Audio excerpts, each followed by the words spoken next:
Assalamualaikum warahmatullahi wabarakatuh. Selamat pagi Bunda Yana semuanya. Apa kabar? Semoga baik-baik semua ya. Masih semangat ya. Jumpa lagi dengan kami, Bunda Walia, pengelola kelompok bermain Teratai Putih, Desa Muara II, Kecamatan Pemulutan, Kabupaten Ogan Ilir. Di sini kami akan membahas tentang modul 5, yaitu praktik kebersihan diri penuh kesadaran. Nah, apa itu kebersihan diri? Nah, kebersihan diri itu tentang bagaimana kita menjaga kebersihan diri dan juga kebersihan anak kita. Nah, standar kompetensi yang akan kita capai di sini yaitu terampil mengajarkan anak untuk praktek kebersihan diri dengan menerapkan P2K2S. Apa itu P2K2S? Yaitu pengasuhan, penuh kesadaran, dan kasih sayang. Itu P2KS ya Bunda dan Anda sekalian. Nah, standar kompetensi yang ingin kita capai yaitu ada 3. Pertama, kita mampu mengajarkan anak untuk mandi dengan cara yang benar dan penuh kesadaran serta memahami manfaatnya. Yang kedua, mampu mengajarkan anak untuk mempraktekkan cuci tangan memakai sabun dengan cara benar dan memahami manfaatnya. Dan yang ketiga, mampu mengajarkan anak menggosok gigi dengan cara yang benar dan penuh kesadaran serta memahami manfaatnya. Nah, materi yang akan kita bahas hari ini yaitu yang pertama tentang mandi, dan yang kedua mencuci tangan, dan yang ketiga kebersihan gigi dan mulut. Nah, yang pertama kita akan membahas dulu tentang mandi penuh kesadaran. Mungkin Bunda dan Yanda sudah bisa semua melakukan aktivitas yang akan kita pelajari hari ini, yaitu mandi, cuci tangan, bersihin gigi dan mulut. Tapi di sini kami akan memberikan pengetahuan tentang bagaimana cara mandi dengan penuh kesadaran. Nah, di sini mandi dengan penuh kesadaran itu yaitu mandi dengan hadir sepenuhnya pada saat melakukan kegiatan tersebut, yaitu kegiatan memandi. Pada saat kita mandi, pada saat kita memandikan anak, gimana kita harus hadir sepenuhnya? Maksudnya di sini bahwa kita melakukan proses mandi itu memang fokus melakukan mandi tanpa memikirkan hal-hal yang lain. Misalnya mandi, kita memandikan anak sambil ada pekerjaan lain, misalnya mencuci piring, mencuci pakaian. Nah, di situ kita tidak hadir sepenuhnya. Nah, di sini mandi penuh kesadaran kita diminta untuk hadir sepenuhnya. Jadi fokus pada memandikan anak tanpa hal-hal yang lain. Dan kemudian kita bisa memahami manfaat kegiatan mandi baik bagi diri kita sendiri maupun untuk anak. Nah, Bunda Yanda sekalian, manfaat dari mandi tersebut ada 4. Yang pertama, membersihkan kotoran. Kotoran itu banyak sekali ya, macam-macamnya Bunda, seperti debu, lemak, serta kuman yang ada pada kulit. Dan yang kedua, merangsang peredaran darah. Otot-otot dan saraf tepi sehingga fungsi tubuh bekerja dengan baik. Dan yang ketiga, memberikan rasa nyaman, menyenangkan dan segar sehingga dapat meredakan stres. Jadi kita mandi, setelah kita mandi merasakan kenyamanan, menyenangkan sehingga akan mengurangi stres. Menjadi alternatif terapi dan relaksasi bagi kesehatan mental. Nah, bisa juga relaksasi bagi kesehatan mental. Nah, bagaimana cara kita untuk mandi secara sadar dengan penuh kesadaran? Yang pertama kita lakukan yaitu bercakap-cakap dengan anak pada saat kita memandikan anak, sehingga kegiatan itu bisa menyenangkan bagi anak. Dan yang kedua, kita sampaikan mengenai peralatan mandi yang akan kita gunakan pada saat mandi tadi, serta tahapan yang akan dilakukan pada saat sebelum dan sesudah mandi. Nah, terus menjelaskan juga potensi apa saja yang bisa membahayakan pada saat mandi. Nah, libatkan anak di sini pada saat kita mempersiapkan peralatan mandi dengan tetap mendampingi atau membantu anak. Kita ajak anak bunda Yana tersebut, oh bagaimana kita mau mandi sekarang, apa yang perlu kita persiapkan, mana sabunnya, mana gosok gigi, mana pasta giginya. Nah, di situ anak bisa ikut menyiapkan apa yang ingin dilakukan pada saat mandi. Ajak anak berbicara tentang tahapan mandi yang dilakukan. Nah, di situ kita bisa merangsang kemampuan bahasa anak. Dengan kita mengajak anak berbicara, kita mampu merangsang kemampuan anak untuk berbahasa. Nah, langkah yang kelima itu libatkan anak. Ajak anak untuk menyalakan keran air. Nah, anak paling senang bunda untuk memulai mandi itu, dianya ingin muter sendiri keran airnya misalnya kan. Nah, kalau kita mandinya di kamar mandi, kalau kita mandinya di sungai, di sini kan dekat sungai bunda kami, jadi mandinya kebanyakan di sungai. Misalnya kalau pada anak kecil atau anak yang berumur masih kecil, kita ambil airnya pakai ember, kemudian kita tuang di bak atau baskom. Tapi kalau anak yang sudah besar, kita langsung saja pakai tembok atau gayung, itu maksudnya disiramkan kepada anak pada saat di sungai, di jembatan dekat sungai, tidak lagi memakai kamar mandi, jadi langsung mandi ke sungai. Nah, tunjukkan dengan anak bagaimana cara mengguyur air. Kita tunjukkan cara mandi itu mulai dari bawah dulu, dari jari-jari kaki sampai ke kepala secara bertahap.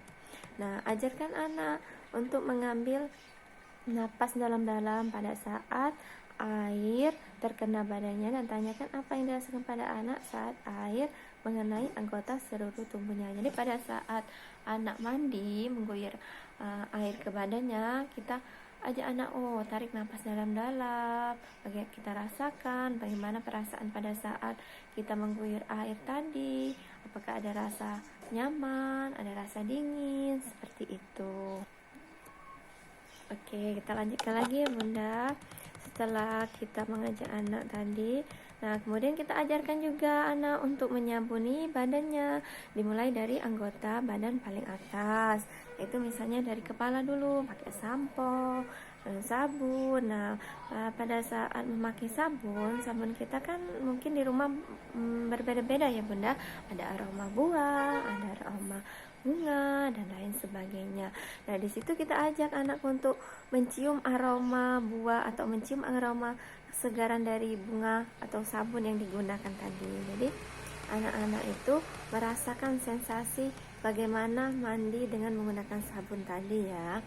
Nah, yang selanjutnya berikan waktu anak untuk bereksplorasi. Nah, pada saat mandi anak diajak untuk bereksplorasi, mencoba hal-hal baru. Misalnya pada kita coba misalnya masukkan di dalam bak, anak berenang-berenang, atau misalnya menggunakan mainan. Nah, kita ajak anak untuk bermain. Nah, pengalaman saya di sini, kalau anak saya itu suka kalau diajak mandi itu membawa mainannya, misalnya kapal, kayak sambil main kapal-kapal. Kadang gayung juga digunakannya untuk sebagai kapal, katanya pon-pon, seperti itu.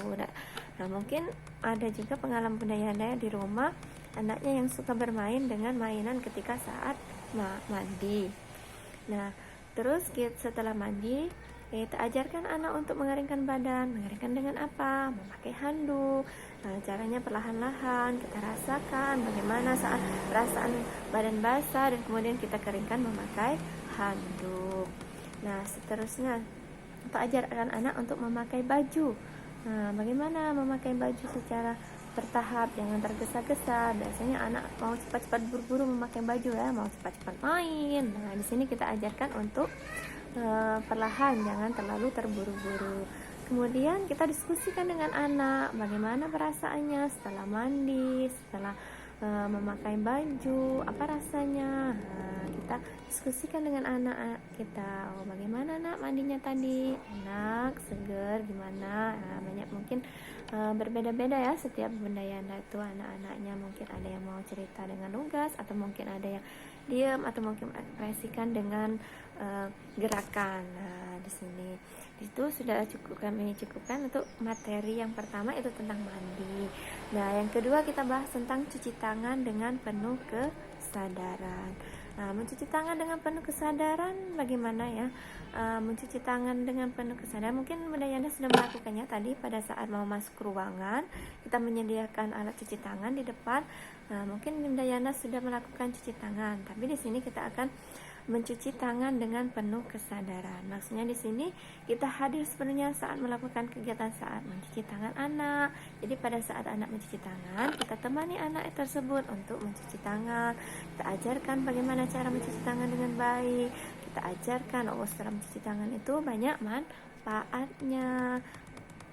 Yang kedua, saat penting mencuci tangan. Kapan kita mencuci tangan?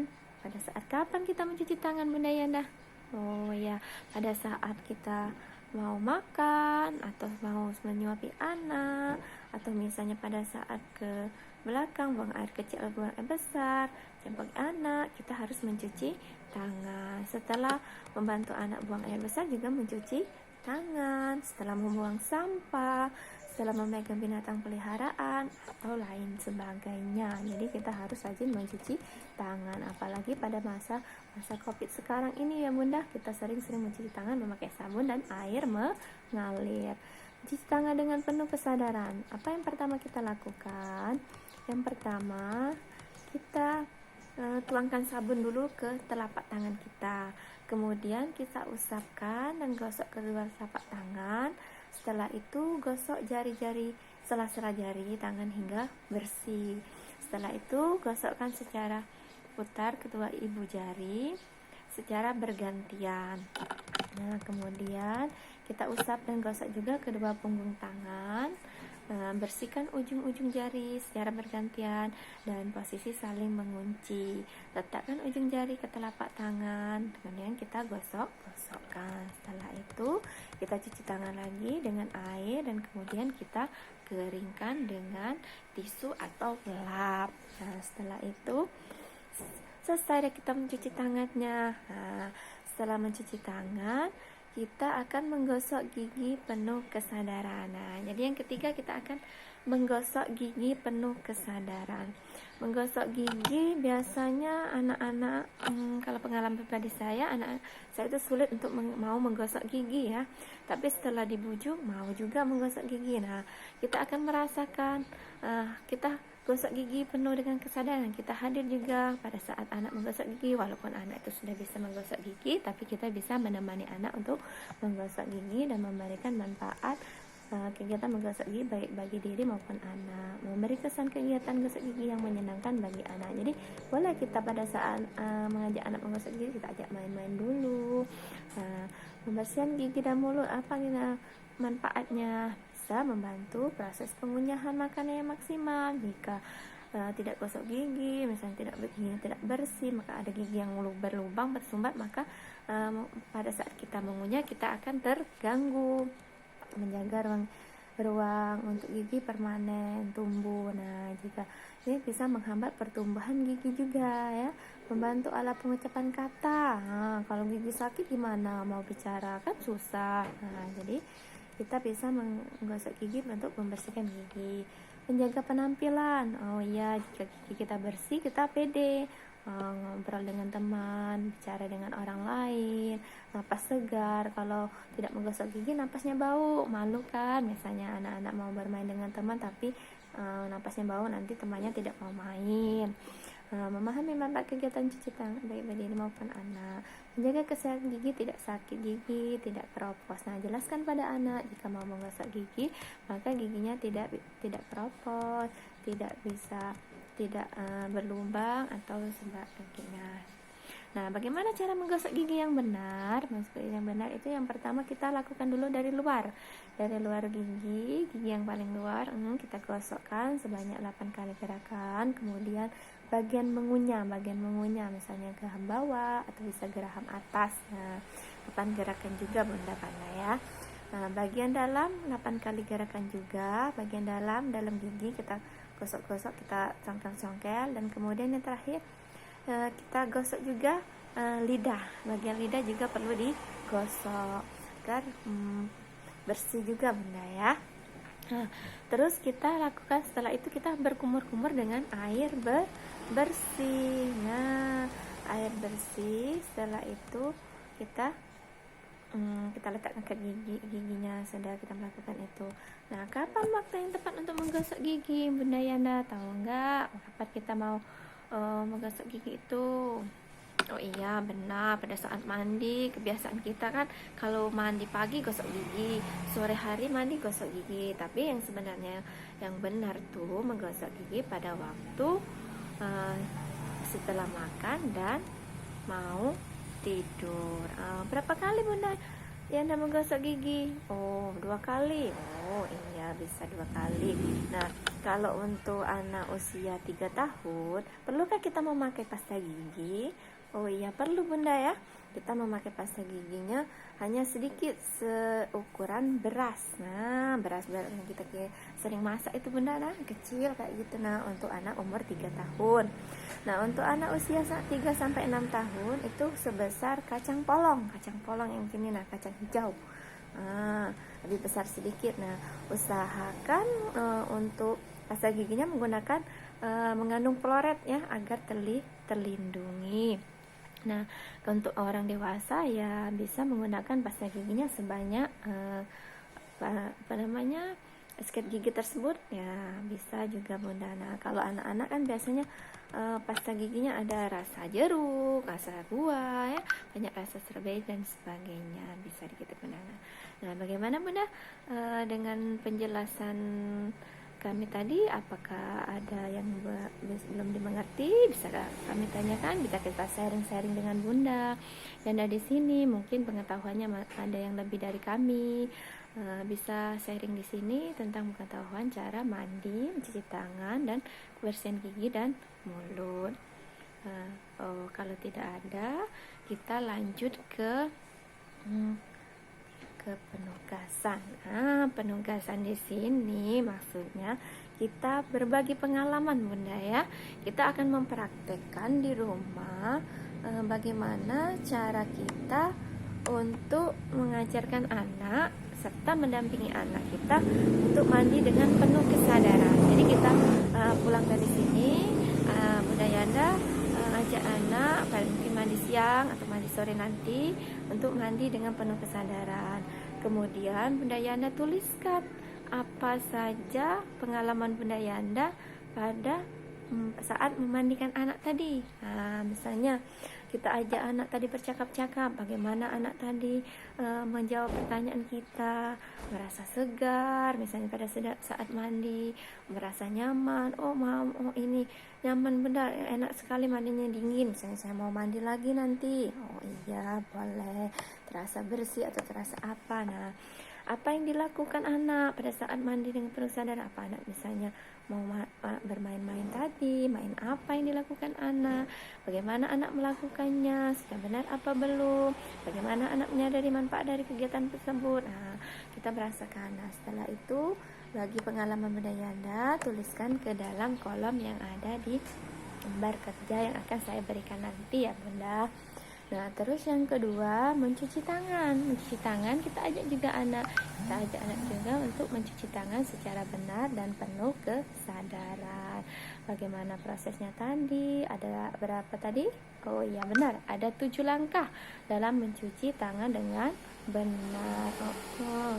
Nah nanti bagi juga pengalaman Bunda Yana di rumah, bagaimana saat mempraktekkan pada saat kita mencuci tangan, bagaimana anak-anak merasa senang mencuci tangan, bagaimana anak-anak itu mencium aroma sabun tadi. Oh enak sih Bunda ya.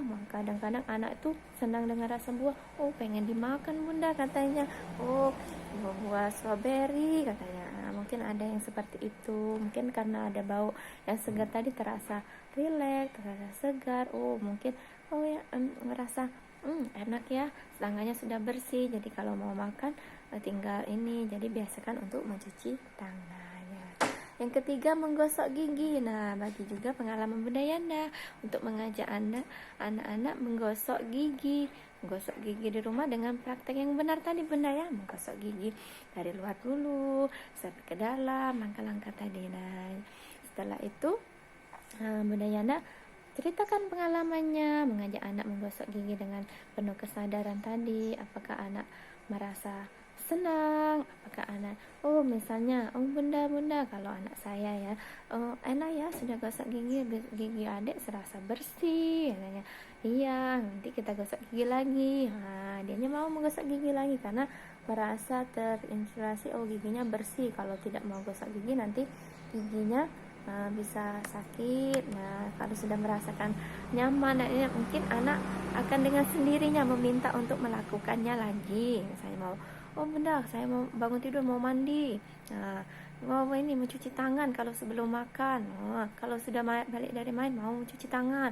Atau misalnya, oh mau gosok gigi bunda, gosok gigi biar giginya bersih. Udah makan gosok gigi, udah makan gosok gigi. Nah, karena merasakan manfaat dari menggosok gigi tadi. Nah, di sini kita sampai di sini untuk tugasnya. Nanti saya berikan lembar tugasnya, Bunda Yanda akan memperhatikannya di rumah.